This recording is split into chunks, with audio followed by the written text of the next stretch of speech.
Update for today, February the 9th.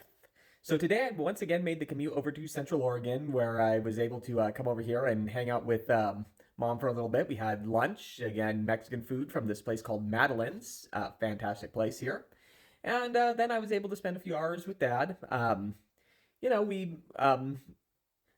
I go down there, I always, it's a combination of like just maintenance things that don't always happen for him while nobody's there from the family. Like, for example, I shaved him, and then we played some word puzzle games, and make sure gets eye drops in, which is always a weird diplomatic, bureaucratic thing there, and you know, um, and then he gets treats every so often.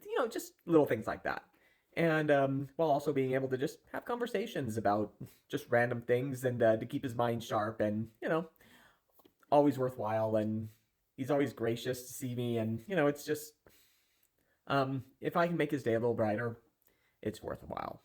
And again, this was a day that I was supposed to be teaching, and again, the teacher of the class that I was supposed to be with was super super chill about and understanding about the fact that my parents really wanted me to be here right now. So again, I'm still very very gracious for that, because I just don't like backing down from commitments. It's just goes against my whole nature. So, yeah, I'm definitely gracious. So, thank you.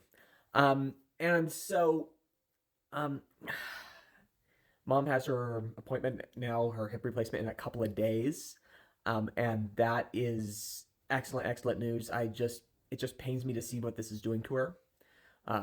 She's in so much pain right now, and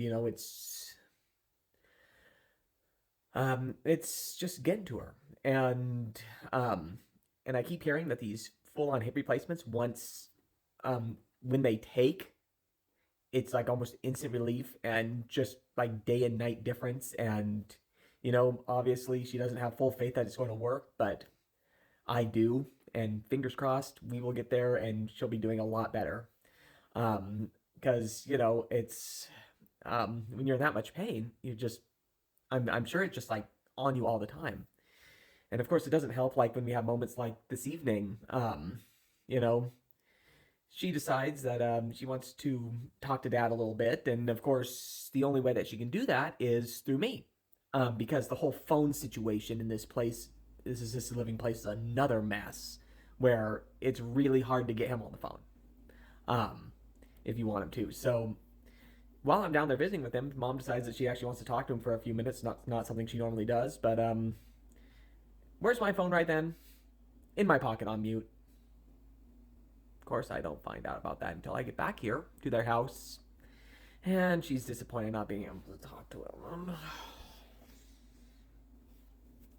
Well, tomorrow. I'll still be here tomorrow, but sorry, mom. Anyway, so I've talked about going back and forth between Central Oregon and here countless times, obviously in the last like 6, 7 weeks. And on it's a 150.0 mile drive from my apartment to their house. And that is including a gas stop at either my location where I work, or this town's version of my company's location where I go and get gas, because I pick up gas before heading out every time. And but no, even if I go to my location or their version of my location, the whole trip ends up being 150.0 miles driveway to driveway. That's just what it is. And anyway, so this time happened to be a beautiful day. And so what I decided I would do for you guys, and of course, for myself as well, is in moments where it was safe to do so, try to snap some pictures from this drive. Essentially, every 10 miles of this 150-mile drive, I would snap a photo, of course, quick and where it's safe to do so. And then we walked by actually this kind of neat drive. I've actually come to enjoy this drive. That being said, I'm oftentimes doing it at night. Um, but this time it was in the daytime, and so thought, why not? So, starting at my apartment, 10 miles after my apartment, this is milepost 10, in using my marking system, which is just my odometer.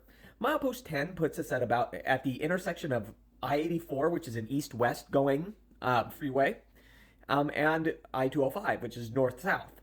And so you've crossed over into the Portland area, and right at the junction of SR14 and I-205, where you start going south to going west, or I'm sorry, going east. That's 10 miles in, and so you're still in a big city. Also, the highest speed limit part of the entire trip is right there as well. At milepost 20, you typically, Google Maps will sometimes have you get off in Wood Village, sometimes in Fairview. This time it was a Wood Village, and so you kind of go through a few side streets. You end up on Burnside, a big street that goes to North Portland, and you take Burnside all the way to Highway 26, which is the big highway that goes through Northwest Oregon, past Mount Hood, and it's also the way to get to my parents' place. So milepost 20 is almost right at the spot where Burnside becomes Highway 26 in Gresham, and then you keep on going along in just some suburbia, basically, until milepost 30, which is actually right in the middle of downtown Sandy. Sandy's a cute little town, and it's I kind of get the vibe that they're have that whole like German thing going on, like the town in Washington that I can never think of the name of. I don't think they really do that in Sandy, but it kind of gives off that same vibe a little bit. Just cute little mountain town, even though it's not really up the side of the mountain yet. But but speaking of the mountain, that is now what you're approaching as you continue driving. You're approaching milepost 40. And around here, you reach this weird point where you're almost like descending towards a mountain. It's weird. And in this spot, by God, it can rain hard. If I get stuck in a downpour, almost guaranteed it's going to be in this spot. And it was trying to today as well. You can kind of see that, but although not as wet as it was back at my house. Milepost 50. Now you'll see the forest here. We're really now in the Mount Hood National Forest, which is of course the forest surrounding Mount Hood. Thus the name. This is, of course, also the entrance, what we could call the snow zone. And, yeah, but luckily it hasn't snowed much this winter, and it looks pretty clear right now. Milepost 60 is the Hood River off-ramp. As you're heading towards Hood River, the road to Hood River, is Highway 35, which is another very scenic way to go. And you can also see that, there was a little bit of snow during this part. This is the only time where there was snow this part, and it was right here. And so if you're right around this corner, there's going to be an intersection that goes towards Hood River or towards a different route towards the Dalles, but also towards my parents' place. This is also getting to the coldest part of the trip. Milepost 66 is a place called Blue Box. And Blue Box is the highest point in this mountain range, at least along this path. It's just over 4,000 feet. And I've done this commute where it's been like 17, 18 degrees the entire time. It wasn't that today, but it is the literal high point of this commute. But the video timer is telling me I am out of time. I'm going to split this little fun journey in half, and we will look at the second half of this journey through pictures tomorrow when I come back to you from Vancouver. Ciao for now, everyone.